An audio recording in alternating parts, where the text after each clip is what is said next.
Hello and welcome दोस्तों, आपके अपने चैनल पे स्वागत है। आज हम पढ़ने वाले हैं फंडामेंटल ड्यूटीज़, तो जिसको हिंदी में कहते हैं मौलिक अधिकार। तो चलिए शुरू करते हैं। इससे पहले मैं आपको बता दूं कि मैंने कॉन्स्टिट्यूशन के सीरीज़ स्टार्ट किया हुआ है। पूरा कॉन्स्टिट्यूशन ख़त्म करने वाले हैं अपन लोग। तो आप लोग लाइक शेयर एंड सब्सक्राइब कर लें, एक मोटिवेशन देते जाइए। लाइक कर दीजिए, शेयर कर दीजिए और चैनल को कर दीजिए सब्सक्राइब।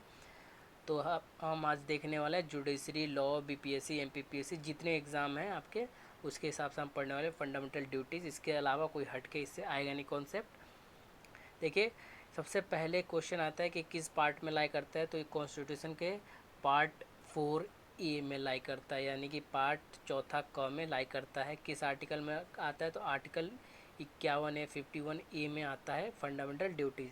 ठीक, ये फंडामेंटल ड्यूटीज़ कब इंसर्ट किया गया था? जब कॉन्स्टिट्यूशन बना था तब इंसर्ट नहीं किया गया था, उसके बाद इंसर्ट किया गया था 42nd अमेंडमेंट, यानी कि 42वां संविधान संशोधन 1976 में फंडामेंटल ड्यूटीज़ को फंडामेंटल में कॉन्स्टिट्यूशन में ऐड किया गया था। चलिए शुरू करते हैं कि फंडामेंटल ड्यूटीज़ है क्या क्या।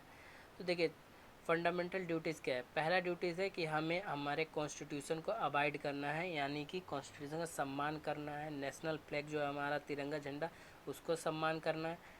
एंथम हमारा जो नेशनल एंथम है उसका सम्मान करना है। ठीक, ऑनरिटी देनी है।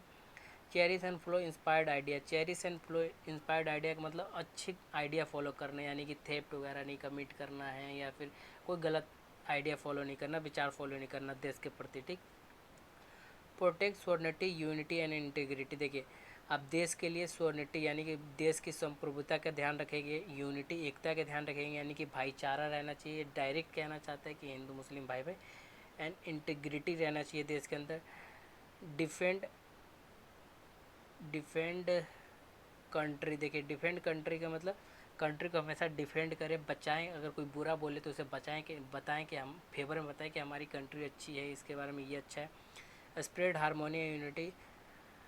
एक सोसाइटी में हारमोनी यूनिटी को स्प्रेड करें। Value and preserve heritage. देखिए, हेरिटेज जो है उसका प्रिजर्वेशन करें, यानी कि जो हमारा जो पुरातत्व विभाग है, पुरातत्व, लाल किला है, इंडिया गेट है, उसको जो है एज अ हेरिटेज, जैसे कि और फोक डांस है। ठीक, फोक डांस हो गया, म्यूज़िक्स हो गया, उसको जो है प्रिजर्व करके रखें। कहने का मतलब ये। Protect and improve natural. देखिए, कह रहा है कि प्रोटेक्ट इम्प्रूव करें नेचुरल चीज़ें, जैसे कि फॉरेस्ट हो गया, जो भी चीज़ें हमारे देश में, मतलब देश के हित के बारे में। ये कर्तव्य का मतलब, ये ड्यूटी का मतलब क्या है कि देश के हित के बारे में ही सोचना, राइट। तो यहाँ पर आपका अगला बढ़ते हैं कि हमारा अगला मौलिक कर्तव्य क्या है। तो साइंटिफिक टेम्पर, यानी कि जो हमारी सोच होना चाहिए, स्वभाव जो होना चाहिए, हमारा जो एम्पैथी होना चाहिए, सिंपैथी होना चाहिए देश के प्रति, वो साइंटिफिक होना चाहिए, यानी वैज्ञानिक होना चाहिए। हमें रिचुअलिस्टिक ज़्यादा नहीं होना चाहिए, यानी कि डायरेक्ट वे में कहना चाह रहा है कि हमें सेकुलर होना चाहिए। सेफ गार्ड प्रॉपर्टी, हमें प्रॉपर्टी को बचाना चाहिए। इस type of activity, opportunity of education और बाई गार्जियंस। देखिए, इसके बारे में अभी हम डिस्कस करते हैं थोड़े से। तो यहाँ पर बात करते हैं स्ट्राइव एक्टिविटीज़। इसका मतलब है कि हमें कुछ ना कुछ एक्टिविटी करना चाहिए जो देश के हित में हो, राइट। और ये जो क्लॉज जुड़ा है, क्लॉज के, ये 86 अमेंडमेंट एक्ट के तहत जुड़ा है। इसमें क्या है हम बात कर लेते हैं। देखिए, तो ये बहुत बड़ा क्वेश्चन आया कि क्लॉज के कब जुड़ा है फंडामेंटल ड्यूटीज़ में। तो हर एक पेरेंट्स जो अभिभावक है, उनका जो है फंडामेंटल ड्यूटीज़ है कि अपने बच्चों को एजुकेशन दे। ठीक है ना, 6 to 14 ईयर्स तक का, जो कि गवर्नमेंट फ्री एजुकेशन देती है, उस फ्री एजुकेशन को कन्वे करे पेरेंट अपने बच्चों को स्कूल भेजे, राइट। तो क्लॉज के 86 अमेंडमेंट एक्ट 2002, यानी कॉन्स्टिट्यूशनल अमेंडमेंट संवैधानिक संशोधन 2002 में हुआ था। तो इसमें ऐड किया गया था फंडामेंटल ड्यूटीज़ में क्लॉज के को, राइट टू एजुकेशन। ठीक है ना।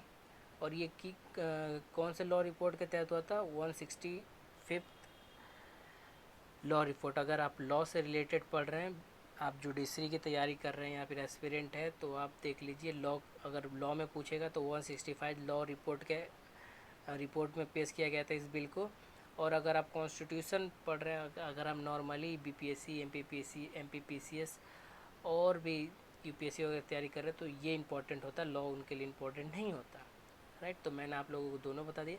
आई होप कि आपको वीडियो अच्छी लगे तो लाइक शेयर एंड सब्सक्राइब कर लें, और सब्सक्राइब कर लें दोस्तों, थोड़ा सपोर्ट करें। धन्यवाद। आगे भविष्य में आप लोगों के लिए ऐसी वीडियो लाता रहूँगा।